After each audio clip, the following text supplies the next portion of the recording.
DreAllDay.com. Dre Baldwin, DreAllDay.com. Today I want to talk about how playing basketball with a bunch of guys who are in the NBA. This is back when I was playing ball. How playing with a bunch of those guys for several days, what it taught me about the value of getting the right coaches around you in the business world. So I'm going to draw a parallel between these two. And what this is really about is how we process what we do. It's not about what you do, it's about how you process what you do. And I'll explain it in a second. So for those of you who don't know my background is in basketball. I played basketball overseas for almost 10 years. After coming out of a Division III college. And any of you know sports, you know D3 athletes, for the most part, do not become pro athletes. So I'm playing overseas, and during that time, I live in Miami, Florida, and my neighbor, one of the guys who was my neighbor, he lived in the same condo as me.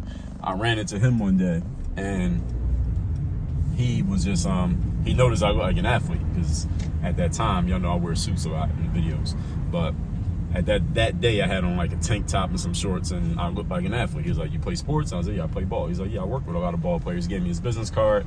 I gave him my information. Then, like 10 minutes later, his man, who worked with a lot of basketball players, called me and was like, "Yo, well, look, you play overseas. What we doing this workouts and all this stuff?" Because he had a bunch of NBA players in town. He was like taking them through basically like a little week-long training camp for the week.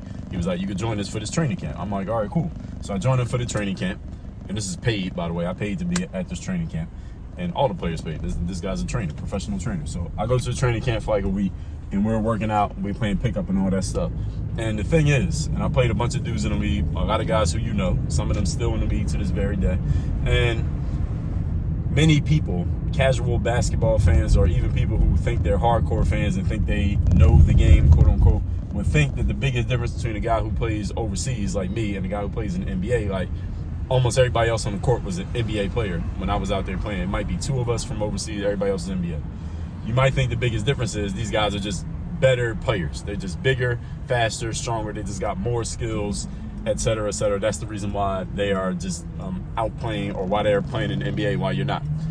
That is not really the difference. Now, do these guys have skills? Yes, they do have skills. Do they have ability? Yes. Are there some players who just simply have more ability than other players? And were there certain players who were just clearly their talent level was just above and beyond, or their skill level and talent level was above and beyond everybody else? Yes, there were a handful of them. There were a couple of them, but it wasn't everybody. The main difference, and I noticed this probably by so we played every day pickup, Monday through Friday, right? So Monday, Tuesday, and like half of Wednesday, those first 2.5 days, the biggest difference between me and them was not physical ability, it was their processing ability. It was how they processed the game, and how they were so instinctive in the way that they reacted and the way they read and reacted to what was happening on the court. Because with the guards, like I'm 6'4", so all the guards in there, it was probably about like half guards and half like bigger guys. I would say, let's just say it was like 8 guards there. I don't remember exactly. But in terms of guards, everybody's 6'4" and under. It was only maybe 1 or 2 maybe guards who were more athletic than I was. Like my thing was at that point in my career was athleticism. Then in the rest of my career, the second half of my career, it was more on like the outside shot, when the athleticism couldn't just outdo everybody anymore. But at that point, it was still athleticism. I wasn't even 30 years old at that time. I was more, as far as big, strong, fast, I could go with any one of those dudes athletically, but that's not the reason why they were in the league. They weren't in the league because they were athletes. These guys just processed the game at a pace, at a speed. They were just instinctive in the way they read and reacted. So they saw things faster than I saw things. So like the ball would bounce up, somebody shoots the ball, misses. The rebound's up there, and I liked grabbing rebounds. I was a very strong rebounder from the guard position when I played. I would be getting ready to jump to go for the rebound. Somebody else would have already grabbed the rebound. I'm like, damn.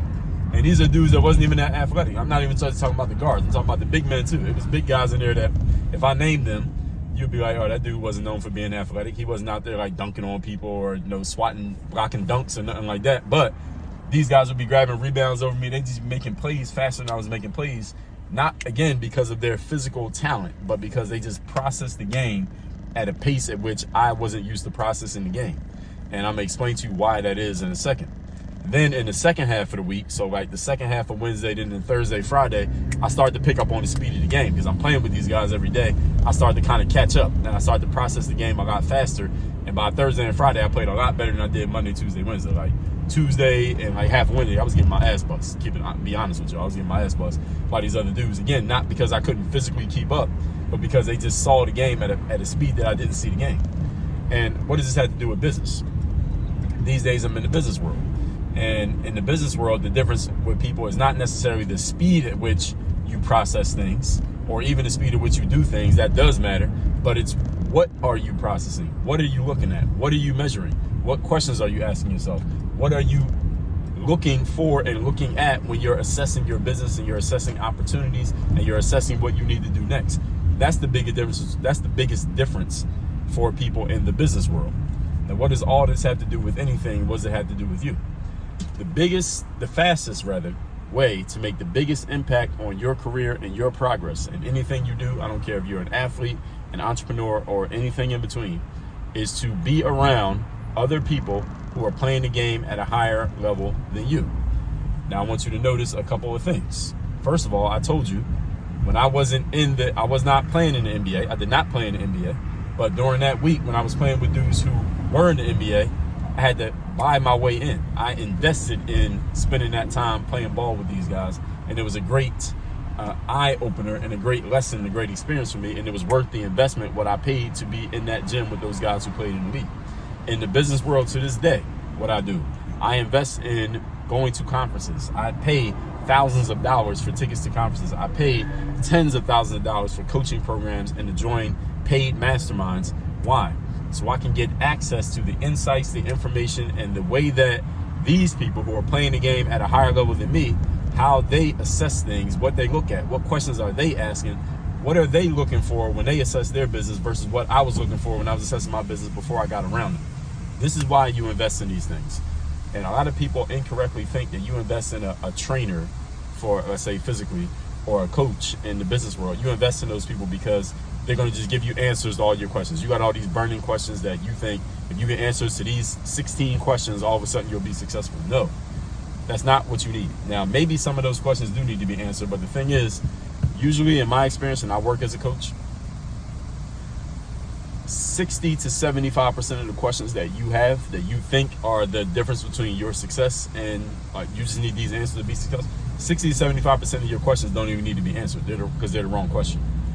A good coach is going to look at your questions and say, okay, I get that you're asking that question, but that's not even the question that we need to be asking. Instead, we need to be asking this, and this question. We need to replace these 10 questions with these 10 questions. And these are 10 questions that you never would have thought of on your own. So when we answer these 10, then you'll start to get the outcomes that you want. And you're like, damn, I never even thought of these things. That's what should happen when you have a coach.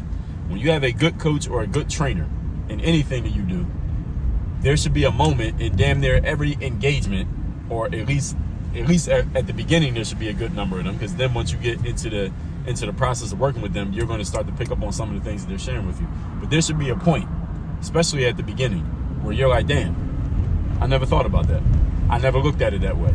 Thank you for sharing that. I never considered that. I never looked at that. I never asked myself that.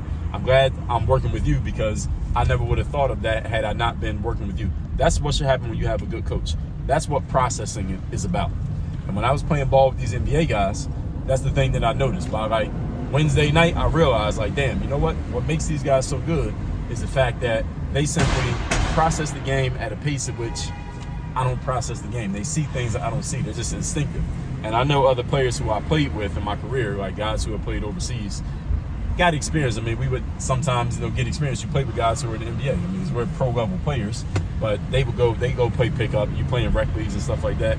And many of my peers would say the same thing that I'm telling y'all, that when they played with guys who were in the league, they were like, damn, this guy, I played with such and such NBA player.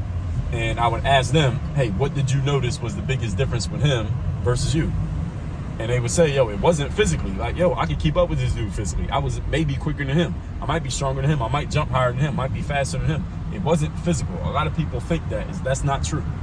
What it was, and especially with guards, and I was a guard, so I'm speaking from the guard experience. I have a lot of friends who played the guard position.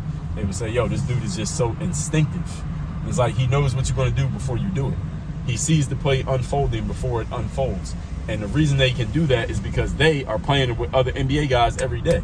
So they kind of pick up on this because they're immersed in this environment every day. But when you're playing with guys who only play recreationally, or you're playing with overseas guys, you got to pick up the overseas pace. The NBA pace is even faster pace because of the physicality. You got to be that much faster at processing. You got to be that much faster at picking up on things and seeing what's happening and making the moves. It's the same thing in business. You hang around people in business who are playing the game at a higher level than you, you will get that much better just by being around them. And here's the thing, you have to stay around them so that you can stay playing at that level. You stop being around them, then the level goes away because you're not around them anymore. It's the exact thing that happens with all of us in all areas of life. So this is the thing that I want y'all to take from this. This is the reason why you invest in yourself, and this is why the investment is worth it. It's stepping up your level of performance and stepping up your level of processing based on the people that you surround yourself with. All of you have heard the phrase, you become the average of the people that you surround yourself with. Well, here's the part that is not in that quote, but you need to understand. Often to surround yourself with super higher level people, you got to put some money on the table. And here's where I lose a lot of people. Here's where a lot of people get lost, because you don't want to put no money on the table. You think that if you just, or you may believe by your actions, it looks like you believe, well, let me just watch YouTube, or let me just follow some people on Instagram, or listen to some podcasts, and I'm get to where I want to go. Well, all right, YouTube, podcasts, and Instagram been out for a long time. Where you at? I mean, let's just keep it real. Let's just look at it just like that. I mean, we can just look at your results. At that point, you can look at your results. Has that gotten you where you want to go? The answer is yes. All right, keep doing what you're doing. But I know that ain't the answer. So, what you gonna do? Now that I told you what it is, question is, what are you gonna do? So 2 things you could do now. Number 1, go to workonyourgameuniversity.com. That's where you can get into my programs, my coaching program. I have one coaching program where I coach people. I also got all my courses at workonyourgameuniversity.com. And second, text me. Let me know the best insight you got from this video. You'll also be in my text community. At that point, you'll get my daily motivation. My number is 305-384-6894. Work on your game. Dre all day.